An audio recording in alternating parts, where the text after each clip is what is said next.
Kaixo egunon, ongi etorriak gure astearte saiora, eta gaur beti bezala elkarrizketekin hasiko gera. Eta Maite ekarri dugu. Kaixo Maite, zer ekarri diguzu? Kaixo, gaur Peter Ansorena hobeto ezagutzeko bideo bat jarriko dizuegu. Gaurkoan Peter Ansorena txistularia etorri da gurera. Lehen bailazoa izan zen Txirrinirri eta Txiribitonen. 75 urte ditu eta txistulari oso trebea da. Donostiako bere lehen txapelketa irabazi zuen 1979an. Pailazo gisa euskal lehenengo pailazoak izan ziren eta oso ezaguna. Gaurkoan gurekin Peter Ansorena. Kaixo egunon, gaurkoan gurekin Peter Ansorena dugu. Donostiako udalaren txistulariako taldea eta Txirrinirri eta Txiribitoen mirri besteak beste. Egunon, Peter. Egunon, Maite. Jakin dugu filologia greko-latinoa ikasi zenuela. Nola bukatu zenuen txistularia eta pailazo munduan? Nola gertatu zen dena? Ne honek ere ez dakit. Bizitzak eramaten du jendea bide desberdinetatik. Bira, ni hemendik oso hartu hasi nintzen irakasle. Ikastetxe honetan bertan, antzegoen gela batean. Eta ikasleaien artean zeuden batzuk izugarri azkarrak, oso nota honak ateratzen zituztenak, eta beste batzuk 0 ateratzen zutenak. 0 patatero. Eta 0 ateratzen zuten horietako hainbatek bizitzan izugarrizko arrakasta lortu du. Bai, batzuk ziklistak izan dira, beste batzuk futbolariak, beste batzuk bertsolariak. Bizitzak eramaten du nahi duen bidetik, haizeak nondik joko duen inork ez dakiz, da? Orduan, egia da nik ikasi nuen filologia erromanikoa, ez greko-latinoa, erromanikoa. Eta nire asmoa zen, literaturari eskaintzea nire jardun handiena, eta bizimodu lortzeko irakasle izatea noski. Baina, lehendik familiatik zetorkidan zaletasuna musikan, eta jotzen nuen, saxofoia, txistua, pianoa, korotxo bat bagenuen, tari zuzentzen nuen, hasia nintzen obrak idazten, eta bagenuen pailazo talde bat, zaletasunez ere. Ez haitxuzen pailazo zaletasunez, bezik eta euskararen alde zerbait egiteko zaletasunez. Eta gero bizitza gaintzen du. Eta eskatu ziaten, konservatorioen astea, lagunak, beharra zegoela, telebista sortu zen, euskal pailazoak, zuen zeate bakarrak, momentu hartan besterik etxean, bakarrak zeate, ingoalde zuen programa bat, eta ikastetxe hau utzi behar izan nuen haitxuzen, telebistan hasi alizateko. Txistulari zuzendari pailazo erraza izan da guztia bateratzea, nondik atera duzu denbora denak egiteko? Egia esan da, ez dakit. Egunak ordu eta minutu berbera ditu denentzat, ez da? Gehien bat lan handia izateak behartzen zaitu metodo izatea, metodo pixka bat izatea, bestela erotu egiten zaitu eta ingurukoak ere erotzen dituzu. Orduan, baliatzeko ondo, metodo pixka bat, neurtua izan beste gauza askotan, eta, ez dakit, oin ala ere ez da beste munduko kontua izan. Ni gustoko larretan ibili naiz, eta importante da gustoko larretan ibiltzeko, edozer gauza gustokoa izateko gaitasuna garatzea. Gaur egun, gazte artean nahikoa zabaltzen da olako iruzur bat, ez? Aurkitu behar den nire bidea. Hori ipuintxinoa da. Bakoitzak ez daukar bidea, bizitzak bide asko ditu, eta bizitzak ere bango zaitu, batzuk denentzat dira, nazkarriak. Beste batzuk egia da, persona bakoitzaren ezaugarriekin ez diela ondo uztartzen. Bakoitzak gure ezaugarriak ditugu, baina bide asko ditugu aukeran, eta gaitasuna eduki behar dugu, eukitzen zaigunarekin gustu egitzeko. Hori gure zaharrek, gure birramonak zantzen zion, konformidadea. Antigualeko formula dira, baina bali dute. Zer egiten duzu peluka baten azpian edo eta partitura baten atzean ez zaudenean, nor da beste Peter hori? Gauza asko, ona etorri izate baterako. Egunero joaten naiz igeriketa egitera, guen ere piztinatik dator. Astean behin mendira joaten saiatzen naiz, hauntza bezala, gora eta bere ibiltzeko, belarra jatera, eta zer gehiago egiten dut, musikaren ere gozamenarako egin, pianoa jo, txistoa jo, baina gozamen ez bakarrik, lagun artean izan, irakurri asko, oso irakurtzalea naiz, idatzi ere asko, eta guain esate baterako, txisto arloan, nik izan dut sorte berezi bat, hain zuzen, ezagutu nuen antzinako danboliteroen azkeneko belaunaldia. Nire aitona oso famatua zen, oso estimatua txistulari zaharren artean, eta horrek eman zian sarrera zahar askoren artean ibiltzeko nire gaztetan, eta datu asko bildu ditut, eta orain egin naiz pixkana, hori dena ordenean jartzen, galdutako kultura bat, etorkizunean behintzat horren ezagutza edo testigantza gera dedin. Eta hon asko idazten ari naiz. Eta, espero dut jardun profesionaletik erretiratzea laster batean ez dakit, baina pare bat urtetan, ez dakit, 65 urte bete nituen, orain da laster bete, erretiratzeko aukera bat, baina nahi dut hori dena jaso, eta nolabait epe bat bukatu, eta gero, baita ere idazten jarritzuk asmo daukat, baina beste alorretan gero sukaldatzea ere asko gustatzen zait, bai jatea ere bai, noski. Seme alabakin istiluak izan, hori ere oso importantea da, seme alabakin borroka pixka bat eduki, bestela aspertu iten gara, ez? Gaur egun guraso izateari batzuk ere ematen diote alako barniz bat, eske gurasoak izan behar dugu seme alaben adiskide eta olako baukeriak, gurasoak guraso izan behar dugu, nik 4 seme alaba izan ditut, jada 2 biloba dauzkat, eta seme alabi izaten dut, gauza bada guraso izatea, eta beste bat aitona izatea. Horren seme alabi inoiz konsentitu ez diodana, bilobi konsentitzen dien, hortarako nahi zaitona. Eta zen ez du zer gehiago egiten dut, ez da dit, gauza gehiago bai, lagunek ere ditu, noski. Zure karreran zehar izango zenituen momentu gozoak eta ez horren gozoak. Zeintzuk dira zure oroitzapen gutxuneak txirri-mirri eta txiribitoien, zeintzuk txistulari bezala? Asko dira, asko. Asko dira, zein aukeratu. Zein dute, pailazoak ditu bi ezaugarri nabarmen erustez, eta oso garrantzitsuak. Eta bata da, pailazoa dela matxinoa. Bakizu zer da matxinoa? Ez, esplikatu mesedez. Matxina da, zer da, herria altxatzen danean, matxinatu egiten da, handikien kontra eta horrez da. Eta pailazoa da matxinoa. Mundua hankaz gora jarri nahi duna. Ez dago konforme munduak daukan antolamenduarekin. Zeratik, munduan, orain arte behintzat daukagun eskarmentuz, historian zeinek agindu du? Nazkarriak, esan dezagun hitz batean, ez da? Dirua, botere, goze, handia izan dutenak, eta zein dira erregeak, hoitxe dira erregeak, hoitxe dira agintariak, eta bar. Eta matxinoa horren konta altxatu egiten da. Eta pailazoa matxinoa da. Hankaz gora jartzen da mundua, denari barre egiten dio. Eta horrek ematen dio kalte handia gainera, handi usteko agintari arroputz horriz, da? Matxinoa da. Eta bere matxinotasunaren ezaugarri nabarmenak dira hori barre egin arazteko. Barrea, arma izugarria da, barrea. Zein solemne dijoala norabaitea izugarria dela, besten gaintik dagoela, eta ez da git, esan dezagun, errege jauna, badoa solemnidade guztia, musika banda jotzen, danak serio tentean jarrita, eta ume batek bota duan platano azala, edo kakaoa dago, eta gure zanpatzen du, txirriztatu egiten da, eta eroriten da. Haze barrea, haze lotxagarri jatzen da bere solemnidade guztien, ez da? Barrea du ezaugarri, eta bigarrena, eta bai, arma izugarria dela, xamurtasuna. Xamurtasuna.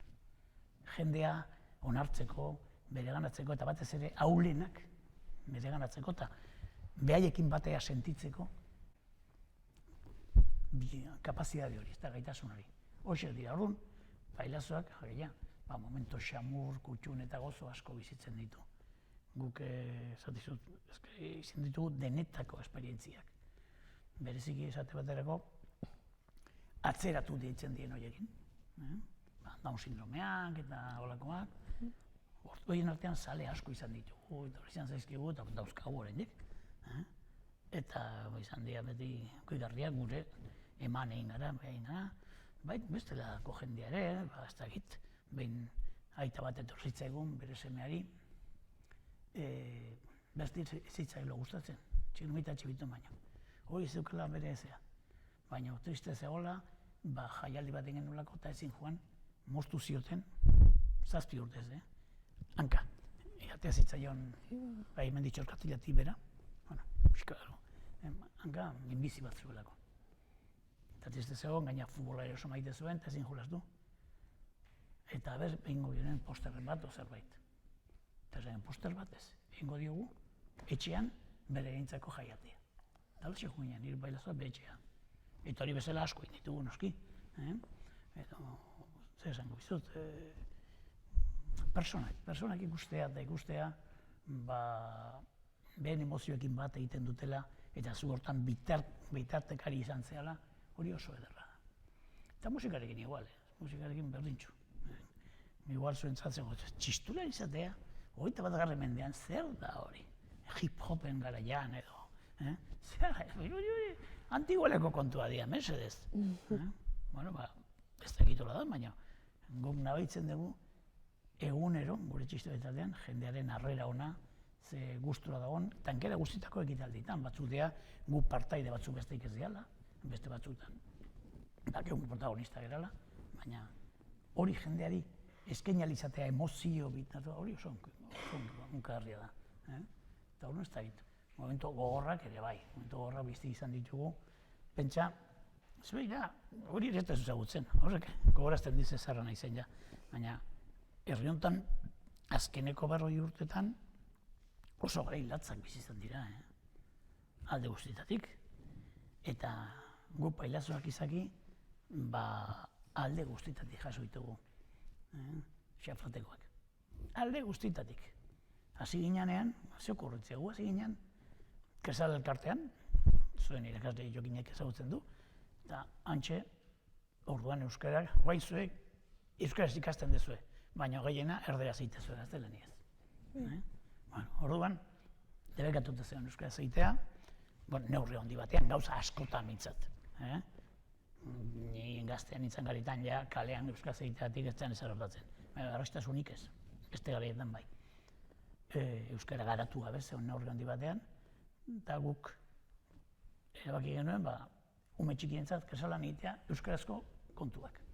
Nik endekin euskaraz, nire gurasoak ez egiten, aiton amonak bai alde guztiatik, baina bai launaldi hori izan zen hain zuzen, debekuaren ondorioz pairatu zutenak euskararen galera. Ikasi genuen, noski. Eta hasi ginen, aurrentzako gauzak egiten euskaraz, pelikula batzuk egin genituen, teatro batzuk, beti txokoladak imugatzen zirenak, ibiltzen ginen diru eske, gero hori pagatzeko, debaldin bertzen, ez dira etzaren etortzen. Eta giro hortan, burutazio, zer gehiago egin den genezake aurrentzat euskaraz. Pailazoak egitu. Beste irabe, etzan. Gero, pixkana, inbesti urtez pailazorena egiten jardun da, pailazo bihurtzen zea. Hau prozesu bada, ez? Hasieran egiten duzu pailazorena eta pailazo bihurtzen zera. Baina hasieratan horrexe zen. Egin dezagun pailazorena, eta arrakasta izan zuen, eta joan ginen aurrera. Hori ez da gitzatik, hasi zen kontatzen? Hori ez da ben, kutxunea. Momentu gogorrak esateko, baina hori momentu gogorra zen. Momentu hortan, ez zitzaigun, batetik, bai, entelmen askotan jendea eskean, eta etorri mesedez, saio hartu, baina kulturaren izenean zeudena pixka bat ondiputzuak zian, eta euskara bestelako gauza behar ditu. Ez zen arrea oso nahi zen. Eta baina, 13 urtez izan ginen guztiz amaterrak, zengoenen xentimoiko beratu. Gure poltsikorako. Igual saio batzutan gogatzen genuen zerbait, viajea pagatzeko eta horreko zerbaiteko, ez? Eta telebistan eskaintza etorri zen, orduan telebistan hasi ginen, orduan nik zinuen esate baterako lan hau, eta orduan kobratzen hasi ginen. Arrakasta handi izan genuen, eta orduan telebistan ikusita hasi ziren beste pailazo taldeak sortzen. Eta gehienekin oso harreman izan genuen, baina sortu zen baita ere Orduan, nik ez dago lotxaik izateko, ezker abertzaleko Pailazo taldea. Danak ezagutzen duzu ez da, zein dan. Eta halako borroka latza gertatu zen guretzat oso mingarria. Gu ez gehalako inoiz politikan sartu, hori garbi izan dugu, ez hitzaigulako zilegi iruditzen gure autu politikoak islatu nahi izatea horrengan, hori batetik. Bigarrenik ez ginelako talde politikoa, gu 3 pertsona ginen eta bakoitzak bere iritzi politikoak zituen. Talde gizan, baina fikziozkoa ginen. Eta benetan kontu horrekin izugarri gaizki pasatu du. Izugarri gaizki du, mehatxu gari izan ditugu, deskalifikazio publikoak, eta, bueno, hori jarriet, kontu luzea izan dalako, ez da? Momentu konkretu asko ere bai, baina, zailtasunik gabe zaila da. Ezer fundamentuzko lortzea. Horretik esaten da euskeraz, persona bat, pixkana, heltzen danean, zaildu egin da hori, zaildu egin da. Zailtasuna behar dira, zailtzeko eta pixka forma neoteko. Jakin dugu, Txirrimirri eta Txibitoien belaunaldi berria dagoelako eszenatokian. Zer sentitzen da emanaldia kanpotik ikustea? Erraza izan da prozesua? Bai, bide batez, Txiribiton etxe honetan ezagutu nuen. Etorri nintzenean irakasle, berearekin, Txema Vitoria, etxe honetako matematika irakaslea izan da, urte askotan bai. Eta daukagun meriturik handiena izan da, bera mutu jartzea. Estenatik kanpo ez dalako isiltzen inune. Inon ez da isiltzen, berritxua galanta. Eta etorri nintzen hona irakasle, imaten hon hizkuntza, literatura, euskara, gero beste asignatura bat, hoinek ere ikasle hori gehienak gogorazten didatena, eta kriston arrakasta izan zuna, dramatizazioa. Eta bere bentzon, adiskidetu ginen, eta telebistaren kontuan, eta izan genuen lehenko Pailazo taldean krisis bat, misketak Gaizkamelon, da banandu ginen. Gaizkamelonekin banandu ginen. Ez genekien zer egin, eta agortu genuen. Eta orduan, zaila izan da prozesu hori? Ez da zaila. Natural, berrogeita bat urtez aritu dira Pailazo, bada zerbait. Baina agia da, jende batzuk galdetzen diate, eta ez alde zuen falta botatzen, ez. Okatu da. Orduan, gutxitan joaten naiz haiek ikustera. Joandako igandean, ginen Astigarra gara, saio zeugaten, biloba zaintzagatik. Eta, egin kasu egin. Kasu gehiago egin bilobari, behi baino. Ez da bat ere zaila izan. Bueno, kontentu nago egin detenarekin, baina ez da etolako dependentziarik. Gazteen artean egongo balitz txistulari edo eta pailazo izan nahi duen norbait, zer izango zenioke? Horrela, zer izango dion, nahi du nahi dezala. Hori oso lege polita da bizitzan, libertadea. Baina, kontua da, zer nahi dudan. Berizin behar da. Berizteko almena garatu behar da, eta hori zail xamarra da, baina aurrera. Gezurre ematen badu ere gazte asko daude. Pailazo izan dut, eta Pailazo asko dago gaur egun Euskal Herrian. Alaba eta semia juten dira jardunaldi askotarako, eta Durango egiten da urtero, Aste Santun inguruan, horako kloun, eta jende asko dago. Kontuan hartu, klourarena edo Pailazorena egiteak balio dula gorputza eta burua askatzeko. Nik gomendatzen dizuet, benetan, esperientzia bada. Zurgorria egitea oso gauza erresa da. Dakit zurgorria nondi datorren? Ez. Ustea zan, patxarrari eman da, moskortuta legina, eta horretik zurgorrian jartzen zelako, libertadea lortzen zela. Eta horren imitazio, zorun hasieran hasi zian, moskorrak imitatzen, eta arek zeukan libertadea nahi zuena esateko. Moskortutan nola dagoen, eta horren imitazioa da. Baina gaur egun bihurtu da Pailazoen ikur.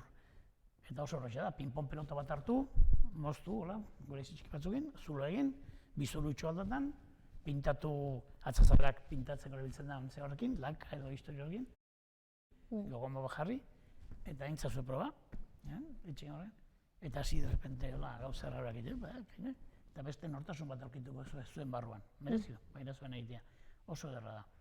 Eta txistuelari esatea ere bai, txistua ditu, bertute guain izaten dugu, txistua antigualeko kontua da. Flauta hau, flauta eta damolino sortu zanean, izan zen puntako teknologia. Alegia, ziurazki 12. mendean inguruan asmatu zen. Tamboril izaten zaio, flauta eta bikoteari. Zeratik, eta flauta bat, 3 zulo dituna, eta horren esku bakar batez jo diteke. Eta horren beste esku daukazu, libre, tambortxo bat, panderoa, edo ondokoari kanka emateko buruan. Morezatzen badu. Horren, izan zen, teknologia modernoa, alegia, musikari bakar batek egin zezaken doinua eta perkusioa jo. Eta gaur egun, ez da edabidetan asko zabaltzen, baina gainera familia bat gera, ez gera tresna bakarra. Txistu arrunta olako xea da, baina badago txikiagoa, badago handiagoa, handixagoa, tresna asko daude, parekoak. Eta danborrak ere bai noski, eta berre mundia gauza jo daiteke. Eta musikaren esparru guztietan daude txistu horiek. Antigualeko musikan, baina errenazimentuko garaiko musikan, barroko musikan, talde askotan, jotzen dira horako flautak, musika izan dezagun tradizionalean, euskal dantzetan, eta horrela, baita ere. Eta gero, bain dela pare bat egun bilalegete ikasloi batzuk, bideo bat, non agertzen dian salsa talde bat, eta baitako bat, trompeta jotzailea da, txistularia baita. Batzuetan txisto jotzen du, bestetan trompeta. Folklatetan, zer esanik ez. Abanguardiako musikan, musika raro, berezio, hor asko egiten da. Horren, nahi duenek hor bideo handia dauka, ondo pasatzeko, bere nortasuna garatzeko. Zer esango dioten, bidea daukala. Gaina bidea bakizu ibilian egiten da. Badakizu eskola batean gaudela, zer oroiztapen dituzu eskola garaiaz? Ni umean nintzen ez? Bai. Oso politak, oso politak. Nik nonbait etxean bihurria izan behar non, eta urriaren 21-koa naiz. Oain dela 9 egun edo. Eta 3 urte bete, eta horren gugunean 22an ja bialin duten eskolara.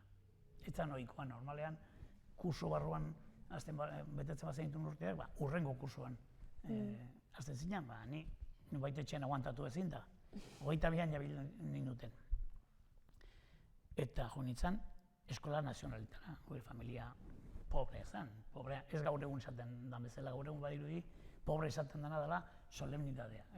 Gure familia pobrea, amak lan egiten zuen, aitar lan egiten zuen, etxean laguntzen zuen amonak, birramonak, eta antxe ginean, bizi ginean, gurasoak eta goanaiok, amona, birramona, osaba, izeba, etxe txiki batean danak elkartuta. Eta ateratzen ginean, lan asko egin da danak ez. Aitak igual 3 lan zitun. Eta eskola nazionalitara, gero ditzen zian, gaur egun, ze aldaketa gaur egun da, hori ikastola, Urgun mendian dagoen hori. Orduan zian, Escuelas Nacionales Francisco Franco Bahamonde. Baina gustora.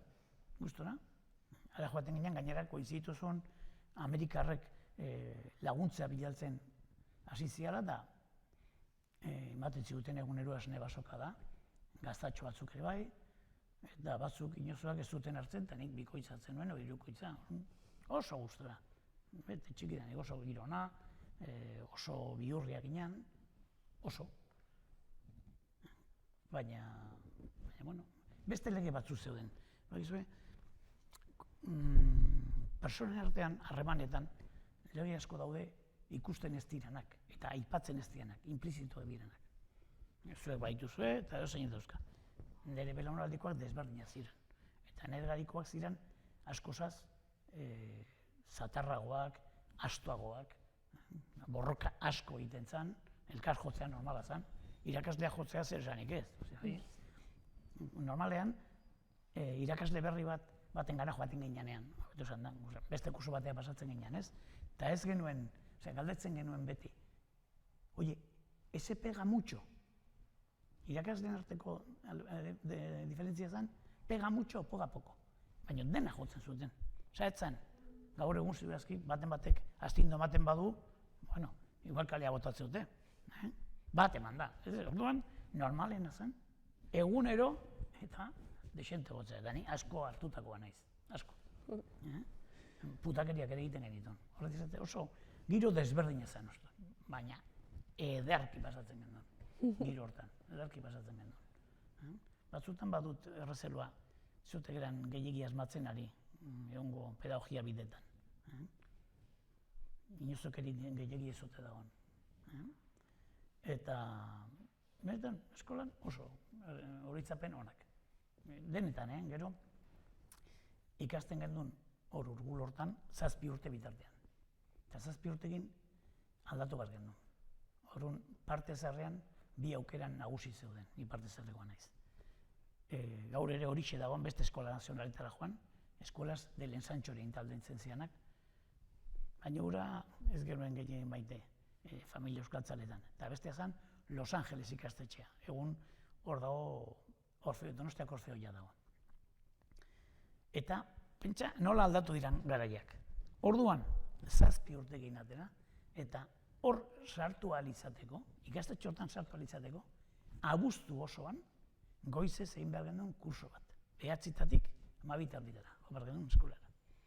Eta hainbeste ume zeuden, gaur kontrakoa gertatzen da, hainbeste ume zeuden aukeratzeko. Gainera, hori zan pobrentzako eskola, apenas kobratzen zan, kante barregarria, lasailetarrena zan. Eta orduan, kurso hortan nik egin dituen gauza batzuk, nik egin dituen potoloena izan zen, fraile batek zeukala, bere mai altua, eta lehendabiziko lerroan jartzen gintuen, 2 urri xamarrak ginenak. Eta ni belaxean txegarri, no? Eta horren zenkoan kainabera luze bat, eta bere maitik kanka ematen zion buruan. Aste bete pasata, neukan kainaberaren markaia jarrita. Hor kokotaino nengoen, eta alako batean, ikusi nun jotzea zijoala, eta klas, edu nion kainaberari, tira nion, eta buskatu nun, klak, eta tarintzen korrega. Hori bai izan zela matxina da. Eta ez ninduten hartu eskolan. Eta horren jo nintzen, parte zarrean gehiatzen zen 3. Joten ginen rebotatu guztiak. Don Eugenio, eskola de Don Eugenio. Pixu bat, eta handan anazpilan hangeuden, zoragarri. Antzu ginen, etxe bakoitzeko nena. Zuk ezagutu zer jokin, moilez arnizan gainean zen pixu bat. Eta antxe egin nuen batxilerreko 4. arte. Han baino, ginen batxiler guztiak ginen, taldetxo bat, klase batean gehunden, esaten zen ingreso, primero, segundo, tercero, cuarto. Eta ala ginen 12 bat. Eta beste gehienak, ikastetxeko gehienak, ikasten zuten estudios generales, esaten zen, bankuetan eta ofizinetan eta hola egiteko. Eta joan bali izaten genuen, esaminatzera kurso maieran, institutora, zelako irakaskintza librea. Baina zoragarri, zoragarri. Oso, han kobratzen genuen egunero.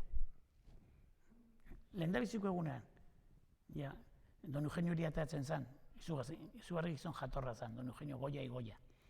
Balkoira, jotzen zuen horrela, eta hor guztia jarri behar gendun, San Bizenteko atarian, lerrotan. Eta igo behartzen, lehendabiziko pixura, auzoak ezin koordiatzeko, paretari pega-pega indaula, lerro batean. Eta paretaren beste aldean jartzen zian nagusietako batzuk, zaintzera, inork ez zula hitz egiten, ez zula auzoko batek jetxine bat zuen, ez ez zolu egiteko. Nik jakinez, lehendabiziko guna zen, eta ninduan izketan. Eta hola igotzen ezela, nagusioetako batek, tu, adonde Eugenio. Eta zertzen, zerbait egiten zuna, jaiko bezenpetu, adonde Don Eugenio joan bertan. Bere despatxoan zaion, lorrotxo bat zeon, hangeatu nintzen. Eta Don Eugenio hori gure aitaren ezaguna zen, eta adiskideare bai. Eta pentsatu nuen, igual agurtu nahi nago edo, belasek enduzizezkian dudak. Horako 7 o 8 ginen, lerroan, iritsi izan Don Eugenio, pleiz, plaz, bizaplazteko lehen da bizikoari, bigarrena, pleiz, plaz, hirugarrena, pleiz, plaz. Bizaplazteko benetakoak, ez olak, marka usten duten nahi dagoen. Hori agurra zen, uzan ezer. ondiko batzen genuen.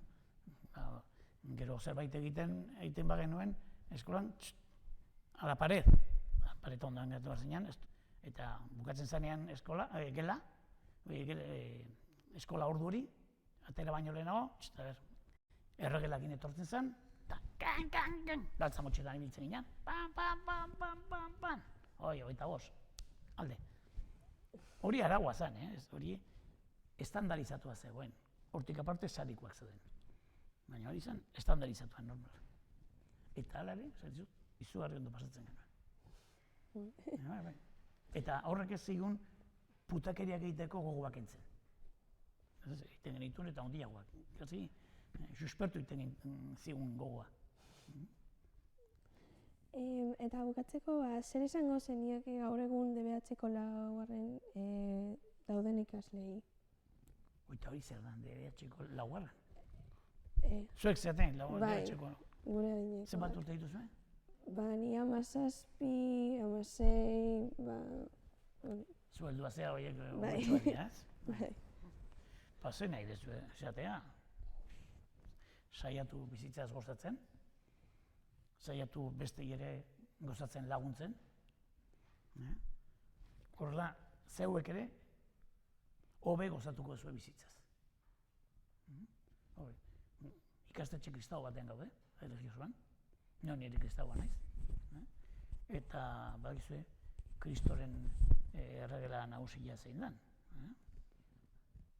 Lagundu, lagundurkoa lagundu, alde zen neurrian, eta ez inori kalte edik egin. Eta lagundu, usten den garaian, batzuk laguntzea uste dute, zera dela, bestea nire moldea jarri, ez? Zuk egintzazu hau inbertzu nik egite, ez, lagundu, usten badu. Hoxe da, urrezko legea. Hortan saiatzeak ez dakizu ze poza ematen duen, zenbat bide irekitzen dituen, ze argi ematen duen bizitzarako. Eta hortik aurrera, libertadez erabaki dozen gauzetan. Eta kit oso konseillo arrunta da, ez da? Ez daukat besterik, saltzeko. Bale, mila esker, Peter. Ez horretik. Eskerrik asko.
Hau izan da gure elkarrizketa, eskerrik asko, Peter. Eta orain, eroberriekin hasiko gera. Kaixo, Maite. Kaixo, Dei. Lehenengo eroberria da Pedro Volta magoa iaitotzen dela magia truko bat egiterakoan. Dirudienez, 4 minutu egon zen ura azpian eta jendea harrituta geratu zen eta korrika joan ziren berari laguntzea. Eta bigarren eroberria da Kaliforniako sutea. 100 pertsonak desagertu dira eta 6.450 etxe suntzitu dira eta 30 hildak egon dira. Hau izan da gure gaurko programa, eta hurrengo astera arte.